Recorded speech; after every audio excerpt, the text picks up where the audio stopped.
एक बहुत बड़ी खबर आ रही है और उसकी तस्वीरें हम आपको दिखाने वाले हैं। इजराइल ने हमास के एक बड़े कमांडर को मार गिराने का दावा किया है। इजरायली सेना ने एयर स्ट्राइक का वीडियो जारी किया है। ध्यान से देखिएगा, आपको दिखेंगे किस तरह से इजराइल के टैंक, देखिए इजराइल के टैंक बहुत तेजी से गाजा पट्टी में घुसे और ये देखिए, ये मानव रहित टोही विमान से लेजर के जरिए एक बिल्डिंग की एक खिड़की को निशाना बनाया गया और फिर लड़ाकू विमान ने उसी खिड़की के अंदर पीजीएम यानी प्रिसिशन गाइडेड म्यूनिशन का इस्तेमाल किया। कहा यह गया कि पश्चिमी खान यूनिस बटालियन का जो कमांडर था मुशार, उसको मार गिराया गया है। यह कार्रवाई इजराइल की सेना की एयर स्ट्राइक्स का हिस्सा थी, जिसमें उसने हमास के एक नहीं, दो नहीं, 10 नहीं, 250 से ज्यादा ठिकानों को पिछले 24 घंटे में निशाना बनाया। और ऐसे ही एक हमले के बाद सुरंग के नीचे एक बहुत बड़ा धमाका हुआ। बताया यह जा रहा था कि इस सुरंग के अंदर हमास ने सबसे ज्यादा अपने रॉकेट जमा करके रखे थे। इजराइल ने यह भी दावा किया कि उसके सभी टैंक, सभी बख्तरबंद गाड़ियां और इजरायली सेना के जो जाबाज है वो वापस लौटाए सुरक्षित। और इस बीच एक और बड़ी खबर आ रही है। हम आपको ये दिखा दें कि अमेरिका के एक और सैन्य ठिकाने पर हमले की खबर है। सीरिया में अमेरिका के एक सैन्य ठिकाने पर ड्रोन से हमला हुआ है। यह हमला अमेरिका की एयर स्ट्राइक के जवाब में माना जा रहा है। हम आपको तस्वीरें भी दिखा रहे हैं और यह पहली बार नहीं है। अमेरिका के 900 सिपाही सीरिया में तैनात हैं। 900 अमेरिका के सिपाही सीरिया में तैनात हैं।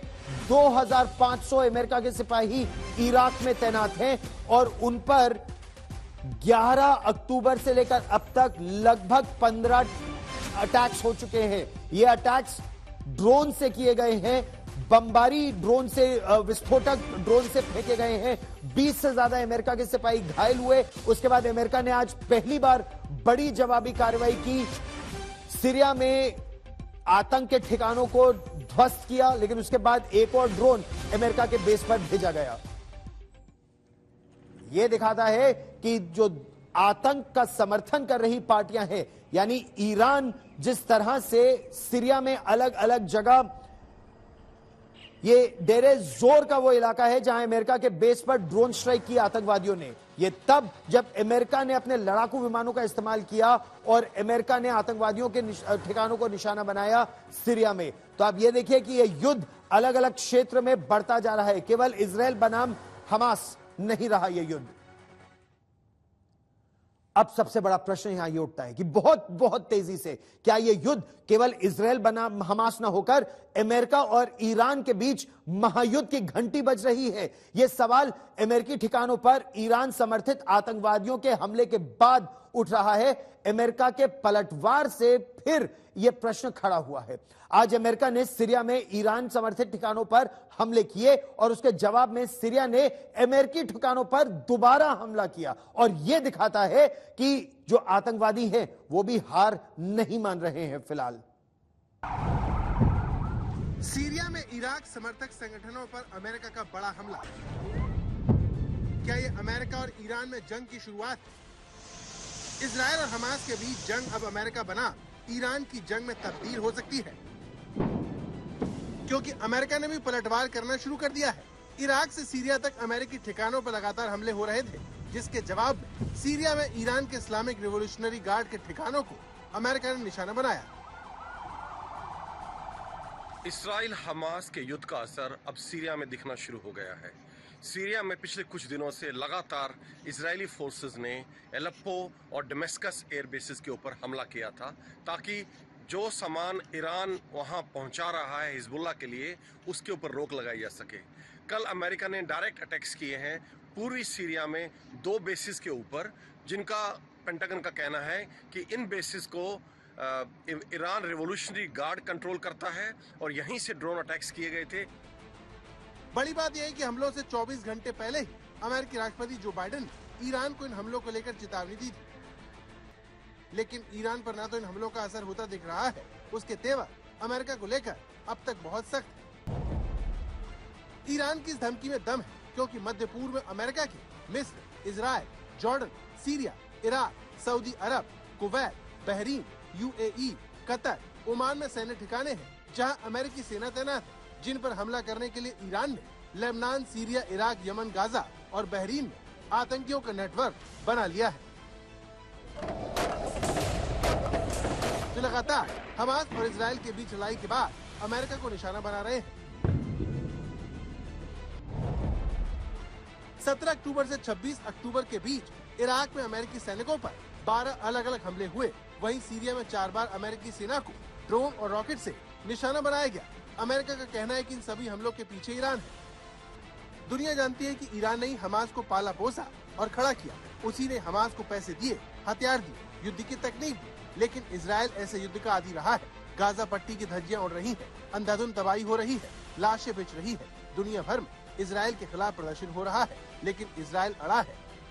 अभी तक हमास और इजराइल के बीच हो रहे युद्ध से दुनिया चिंतित थी, लेकिन अमेरिका और ईरान के बीच बढ़ती तकरार अगर युद्ध में बदली तो फिर महायुद्ध की आग भड़कने का डर बढ़ जाएगा। शिव अरूर के साथ श्वेता सिंह, तेल अवीव, आज तक।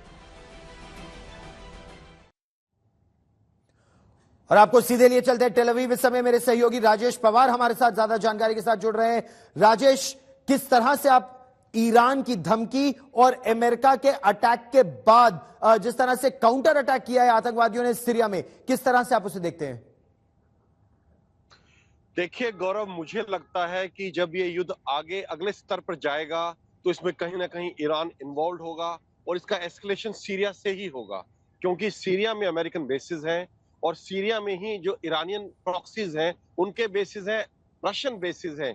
और अभी जो खबर आई है एक दिन पहले वो ये आई है कि रशिया ने अलाउ कर दिया है ईरान को अपने प्लेन्स लैंड करने के लिए उन बेसिस पे रशिया कंट्रोल करता है। और जो प्लेन्स ईरान के सीरिया में लैंड कर रहे हैं, इजरायली इंटेलिजेंस का ये कहना है कि वो सब के सब हथियार, एम्यूनिशन और दूसरा अस्त्र लेके आ रहे हैं हिजबुल्लाह के लिए। देखिए, आईडीएफ के लिए हमास से भी बड़ा सरदर्द हो सकता है हिजबुल्लाह, क्योंकि हिजबुल्लाह एक पोटेंट मिलिट्री फोर्स है, unlike Hamas which is a totally terrorist organisation. और उनको अगर नए अत्याधुनिक हथियार सप्लाई किए जाएंगे ईरान के द्वारा और नया एम्यूनिशन दिया जाएगा तो कहीं ना कहीं ये इजराइल के लिए बहुत बड़ी प्रॉब्लम बन सकता है। और अमेरिका और इजराइल दोनों इस चीज को समझ रहे हैं और इसी कारण हम देख रहे हैं लगातार इजराइल से हमले हो रहे हैं एलेप्पो के ऊपर और दमिश्क के एयर बेसिस के ऊपर। साथ ही साथ कल हमने देखा जिस तरह से अमेरिका ने हमला किए हैं इन 2 IRG बेसिस के ऊपर, तो कहीं ना कहीं मुझे लग रहा है जो एस्केलेशन है उसकी शुरुआत सीरिया से ही होगी, ऐसा मेरा मानना है। एस्केलेशन की शुरुआत सीरिया से हो रही है, ये इस समय हमको दिख भी रहा है यहां पर। और इस बीच ईरान भी बैकफुट पर नहीं है। ईरान ने भी 2 दिन की एक वॉर ड्रिल शुरू कर दी है। मध्य ईरान में जो अटैक हेलीकॉप्टर्स हैं, एंटी टैंक गाइडेड मिसाइल्स और रॉकेट्स के साथ जो ईरान के हेलीकॉप्टर्स हैं, हेलीकॉप्टर यूनिट्स के साथ 200 से ज्यादा हेलीकॉप्टर हैं ईरान के पास और उनकी एक वॉर ड्रिल चल रही है इस समय। ईरान ने दावा किया है कि ये जो वॉर ड्रिल है वो अपनी क्षमता को जांचने के लिए, अपने परखने के लिए, जो उसके कॉन्सेप्ट्स हैं उसके लिए एक्सरसाइज चल रही है। लेकिन इसके पीछे असल मकसद क्या है? क्या यह संदेश ईरान इजराइल को देने की कोशिश कर रहा है या फिर हौसला अफजाई इस समय कर रहा है हमास की? क्योंकि हमास के ऊपर लगातार इस समय इजराइल के हमले चल रहे हैं। हमास का जो काडर है, हमास के जो आतंकी हैं, वो लगातार ये मांग कर रहे हैं कि पॉज होना चाहिए, एक सीज फायर होना चाहिए। लेकिन इजराइल इस सीज फायर के बिल्कुल खिलाफ है। तो इस समय हम आपको तस्वीर दिखा रहे हैं अमेरिका के खिलाफ जो वॉर ड्रिल है, युद्ध की तैयारी है ईरान की। अभी हेलीकॉप्टर्स, अटैक हेलीकॉप्टर्स की एक एक्सरसाइज चल रही है, फाइटर प्लेन्स उसके बाद एक और एक्सरसाइज करेंगे, इस तरह की भी खबर आ रही है। ग्राउंड फोर्सेस मोबिलाइज कर रहा है ईरान। लेकिन क्या ये सब पॉस्चरिंग है, केवल दिखावा भर है? लेकिन दूसरी तरफ खबर यह भी है कि अमेरिका ने जो एयर स्ट्राइक्स किए हैं आतंकवादियों पर, उसके खिलाफ फिर अमेरिकन बेस पर एक ड्रोन से हमला किया है आतंकवादियों ने।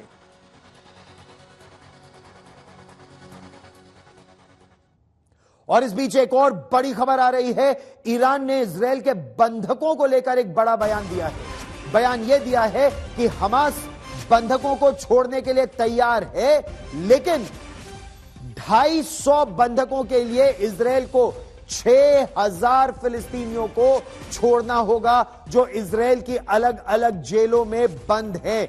बड़ा बयान, बड़ी खबर इस समय आ रही है। ईरान ने कहा है कि 250 बंधक छोड़ने के लिए हमास तैयार है, लेकिन 6000 फिलिस्तीनियों को छोड़ना होगा इजराइल को।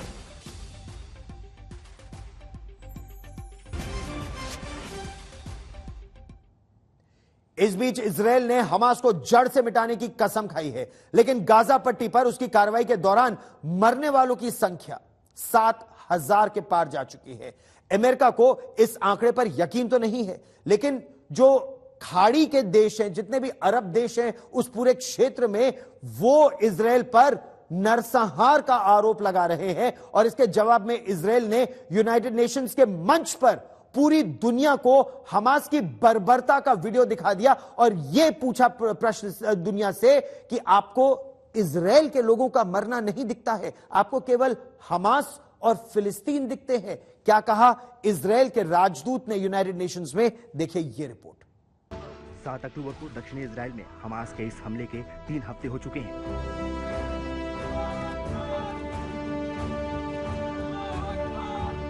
इन 21 दिनों में दुनिया ने पहले इजराइल में हमास के आतंकियों का हमला देखा और अब गाजा पर इजराइल का पलटवार देख रही है।